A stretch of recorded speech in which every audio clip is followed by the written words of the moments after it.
Welcome everyone to Project Echo Geriatrics. If this is your first time joining us, an extra special welcome, but it's good to see a lot of familiar names and faces. So thanks for joining us from all over. We're going to run this session like we usually do. We're going to start off with a brief didactic that lasts about 15 minutes or so. There'll be some time for questions for our speaker and any discussion. And then after that, we have a case that we'll discuss all together with our interprofessional panel and all of you. So thank you for joining us today. It's great to work together to improve the care of older adults, particularly in primary care and with teams. So we have a really, really wonderful speaker this month. I know I say that most months, pretty much every month, but we really do. We have a wonderful speaker today. Sarah McKiddy, who is a PhD candidate in the School of Nursing, is going to talk to us about a topic we haven't covered in the many years of Project Echo Geriatrics, which is really the intersection of music and dementia. She has deep expertise. She's done a lot of research in dementia and is, in the School of Nursing and is trained as a nurse and has this additional research background, but she also was a professional musician before all of this. So that combo of training makes it just perfect for you to be the one to talk to us about the power of music in dementia. So thank you for taking the time to speak with us today. I always learn a ton when I hear you talk about this or anything else for that matter. So thanks for teaching us today. Thank you so much, Kate. And I will go ahead and share my screen. All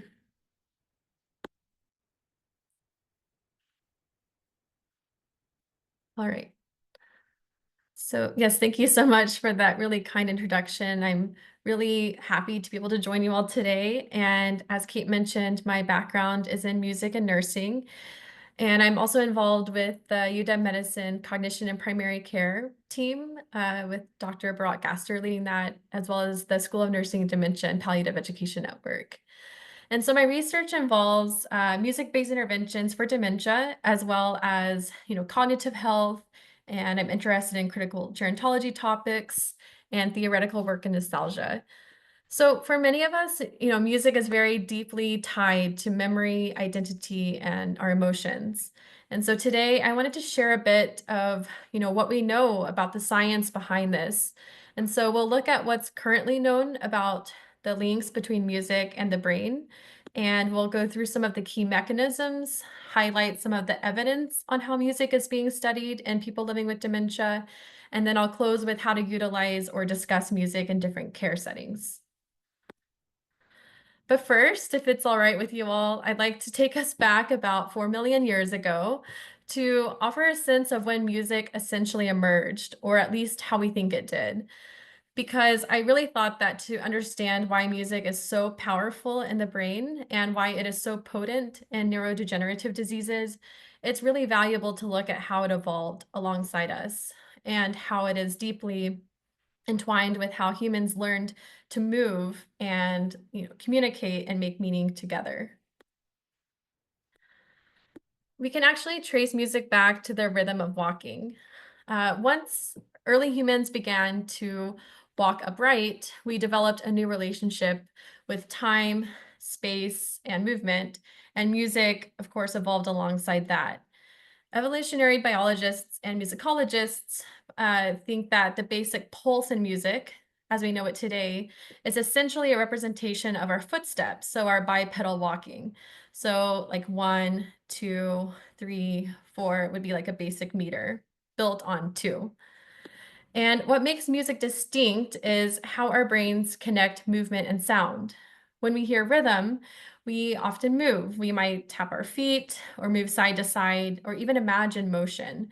And that's because our motor system and auditory cortex are wired to work together. Music also travels through the brain from deep primal regions to more complex ones. So at the base, we react reflexively to sound, like jumping at a loud noise. And a bit higher up, we assess whether a sound feels good or bad or something in between.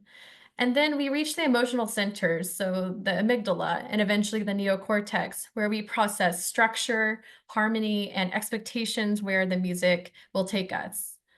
But music is also inherently social. Every note essentially draws from cultural norms and shared emotional codes. Some of the work around this emphasizes things like the role of mirror neurons, the same ones that make yawns contagious or help us read someone's sadness.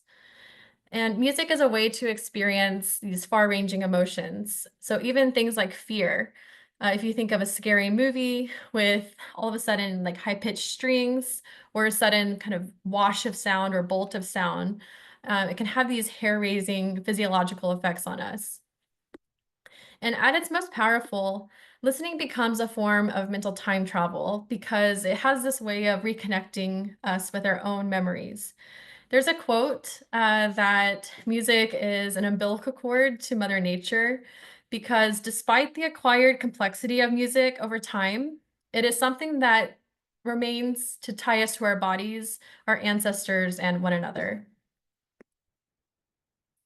So, what happens exactly in our brains when we listen to music? Uh, when we listen to music, especially something emotionally stirring or rhythmically compelling, our entire nervous system responds. Things like, hormone shifting, our breathing can change, our heartbeat adjusts, especially within, beats per minute of 60 to 100. Muscles tense or relax, and even our brain waves can start to sync with the beat and with one another. So music is processed cognitively, but also very viscerally. And it's one of the rare human experiences that bridges mind and body so completely. And what I want to do then is I'll share a quick tour of some of the mechanisms that help explain why music has such a profound impact, especially in dementia. And I'll highlight some of the most well-studied pathways, but this is far from a full map. So think of this as more of a sketch and kind of how we're starting to see some connections. And of course, what we know and how everything is interrelated is still evolving. And I do want to interject that music is something we often take for granted because it is so ubiquitous. Sometimes it's in the elevator, a restaurant, or airport, or a dentist's office, but it's one of the most neurologically rich experiences a human can have. And so, that said, I hope this gives you a sense of the foundations that make music such a pressing and clinically relevant part of the human experience. So, we have the dopamine and reward system. When we listen to music we enjoy, dopamine is released in the striatum, which is a core part of the brain's reward and motivation system. Even anticipating, a musical climax activates the system, suggesting that we are wired to react and predict patterns in music. And this makes music uniquely motivating, akin to food or social bonding or romantic attraction. Music also modulates brain activity and states of mind. So, slower tempos foster alpha and theta waves, which support relaxation, daydreaming, and even meditation. Faster rhythms increase beta wave activity, which typically improve alertness and focus. And several EEG studies confirm that music can entrain brain rhythms to shift mental states intentionally. And then we have pattern recognition and familiarity. So the brain, of course, really craves structure.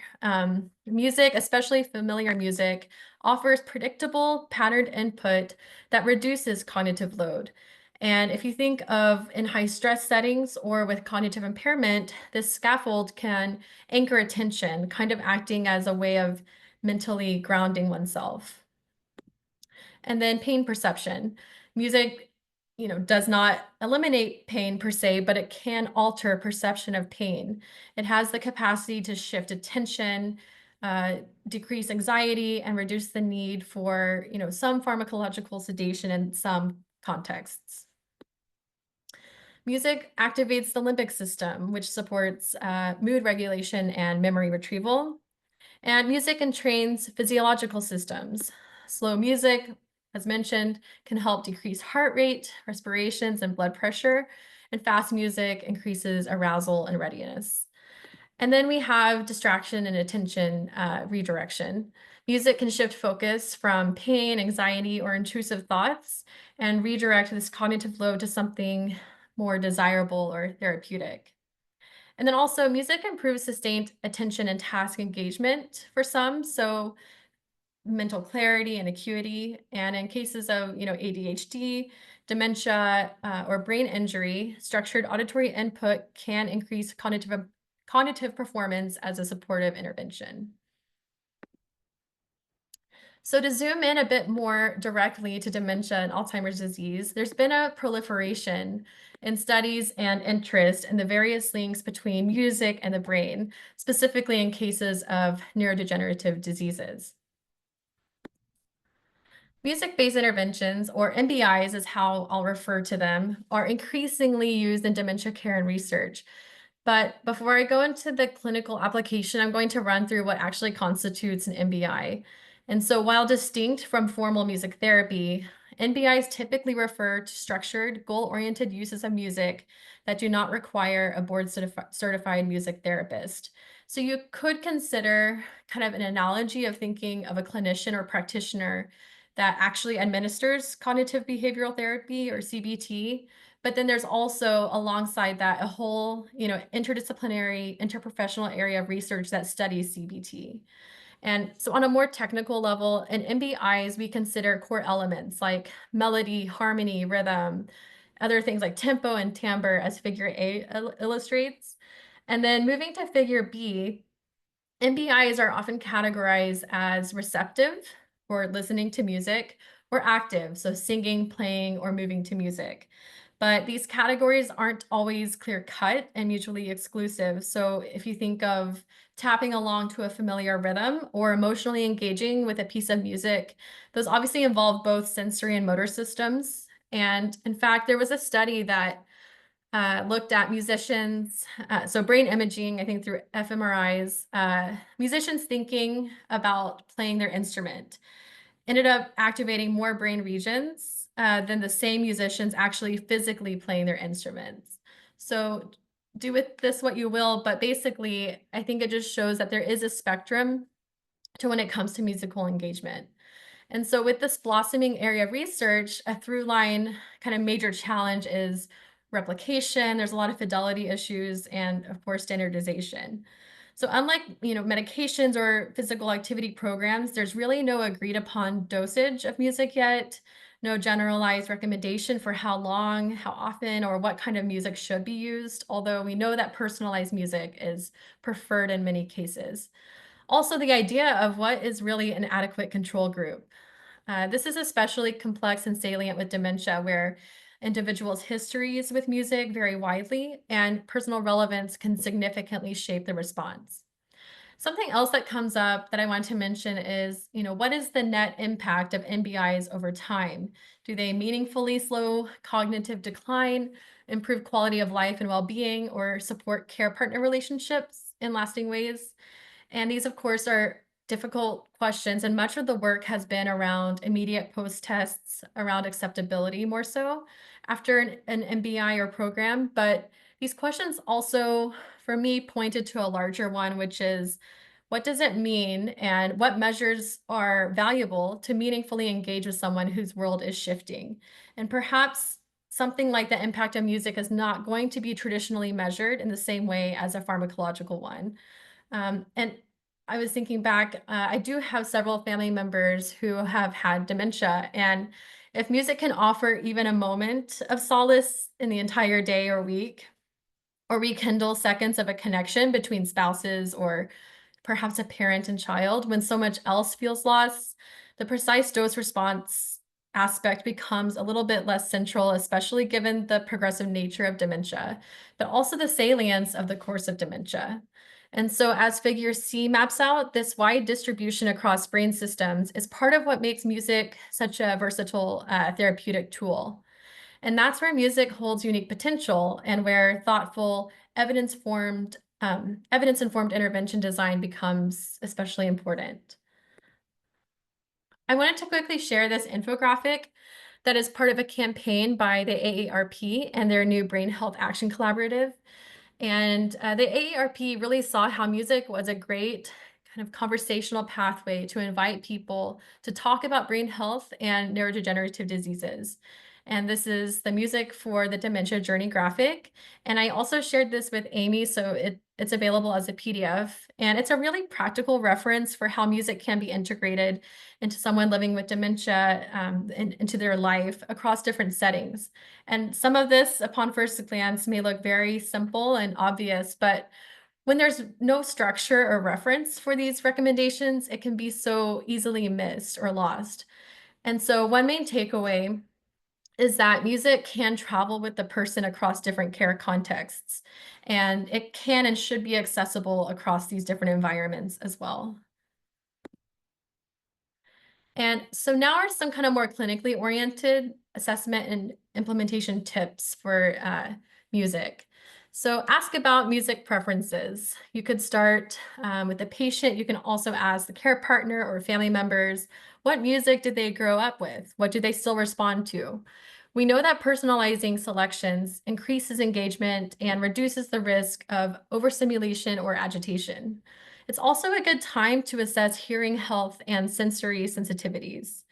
Many people living with dementia experience age-related hearing loss or sound distortion, so loud or layered music could be confusing or irritating, and it could be helpful also to consider music at a certain tempo range or pitch range at a moderate volume and adjust based on response.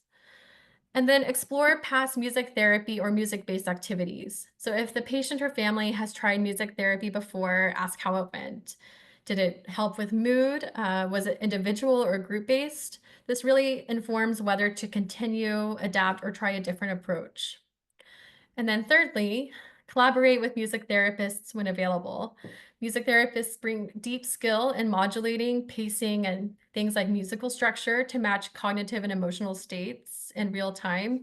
And so being able to work with them to align music-based strategies with care goals, especially for residents in long-term care settings or hospice settings, is very valuable.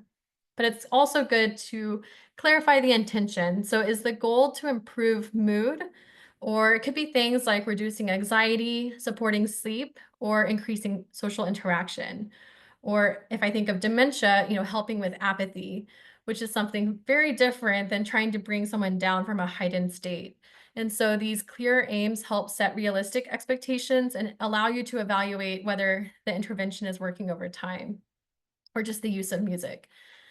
And then support music use in the home environment. For people living with dementia at home, being able to equip care partners with simple structured ideas. So playlists organized by energy level, timing music with ADLs, or using music to redirect during sundowning. And including this in discharge education, perhaps with the music therapists' insights as well. I'm sure that they would have printed materials or, including this in care partner conversations. And one segue I kind of want to include too to my next slide is being aware of community-based organizations that have programs and resources for memory loss. And so I'm sure you all are aware of most, if not all of these, but I always like to do a plug for the UW Memory and Brain Wellness Center Memory Hub and the Fright Art Museum, Elderwise, Greenwood Senior Center. They have lots of virtual, hybrid, and in-person programming that spans like caregiver support groups, outdoor walks, Tai Chi, horticulture, lots of arts-based programs. And a really great kind of ethos that guides these organizations and programs is that it's strengths-based and open to the family. So lots of opportunities to recommend them, volunteer with them, or even partner with them. And very, very quickly, I always like to include some book recs. Music in Mind is a newer one, but the opera singer Renee Fleming wrote this. I believe it was published a year or two ago. It's a great just kind of summary on music and medicine. Musicophilia by Oliver Sacks offers a lot of great case studies of people whose neurological conditions revealed the brain's deep connection to music. He's also just an incredible thinker and writer. And then a classic is This Is Your Brain on Music by Daniel Levitin. And he has a more recent book that came out last year, but this one's the classic. So with that, thank you so much. I am working on my dissertation around this summer, so would be happy to connect if you're interested in any aspect of this, and happy to take some questions as well. Thank you so much, Sarah, for that great presentation. Such an important topic. I know in my clinical practice, I've been amazed at the stories I hear when folks are using music um, as a tool and to improve quality of life for folks living with dementia. Mhm. Are there questions for Sarah? Feel free, Adriana. Of course, I'm back and I have a question. I'm I glad. I wanted to know if this is something that we have to do like the whole day. Do you have some experience on what is the uh, ideal time of treatment? You said that there was not a dose, but I wanted to Mhm. hear about your experience and see what is the best. Mhm. So I guess I would say, as you might expect, it's super like, case specific, like individual specific. But if there are particular times of the day where maybe there's increased agitation, it could be good to anticipate those times of day then, right? And gain some insights into that person's um, kind of set list, their playlist of music that seems to bring them a sense of calm. I talked a little bit about sundowning, so again, another way to perhaps time. But I think overall, having a conversation, probably multiple conversations between the care partner or family members and the person living with dementia, let's say for this example, just getting those different moods and the different songs that they would like to hear to achieve different moods or states, and having that as a resource to turn to, right? Because a lot is unpredictable too, but at least having that there to turn to during the day. Thanks. Yeah. Other questions or experiences any of you have had?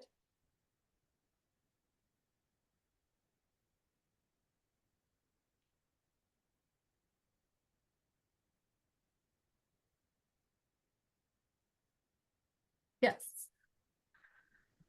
That was really great. Thank you.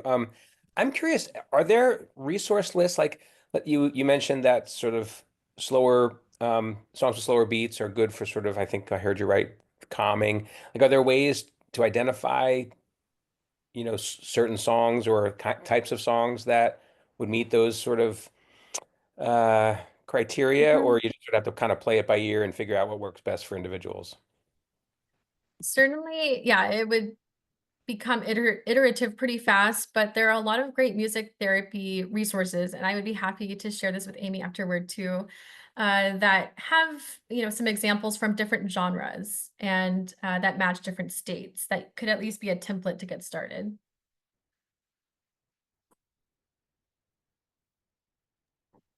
That's great. And a lot of times, like if you just don't know where to get started, it seems valuable to look at the music of one's youth. There's something to be actually Daniel Levitin writes about this, that he believes that music from our youth is so enduring and powerful because it's one of the first things that we choose for ourselves, like in how we spend our time and how we kind of relationally have our identity as part of it. And so I think that can be one way to at least open the conversation for preferences for music. I found, I love the advice from like the Music and Memory Project and other organizations where they really emphasize that importance of the music being meaningful to that person. So getting, encouraging family to try to utilize music that really does have a place in someone's life is really helpful. It's so powerful. You see in the Music and Memory Project people talking who haven't spoken in a long time, and Yeah. I've seen that play out over and over in my practice, and families are just so happy to have these windows of of time with their family members that I don't think of would otherwise be revealed. So it's really powerful. Yes. And, practice-wise, something that's been happening in the music therapy field in particular, of course, the MBIs have followed suit, is that really there are like, how do we know that certain emotions are universal, right? And can be provoked in the same way. So if you think of the song, You Are My Sunshine, most or many might say, okay, that might conjure happiness and joy. Well, maybe not the case, right? Especially if someone has never heard it, just doesn't has more of a neutral response to it, or for some reason they might have had a really bad experience happening in their life and they happen to hear that song. You just really never know the various connections people have with music. And a lot of music therapists will talk about working with people with PTSD and especially veterans. And so being very cognizant of the music they listen to during that time, thinking thematically about the way that can manifest in songs. And then also, I talked a lot about anticipation, right? And so when our expectations are not met and something surprises us, you have to be especially careful when you're thinking about working with people that have had prior trauma, and especially with aural trauma, right? And loud sounds. And so that's just one really important consideration. Great. Oh, this is so helpful. Thank you so much, Sarah. We're gonna move on to our case, and you're welcome to stay for that if you'd like, but I'm so appreciative. And we'll be sending out all of the resources that you shared with our follow-up email to everyone. Great. And of course, these didactics are always recorded and posted on our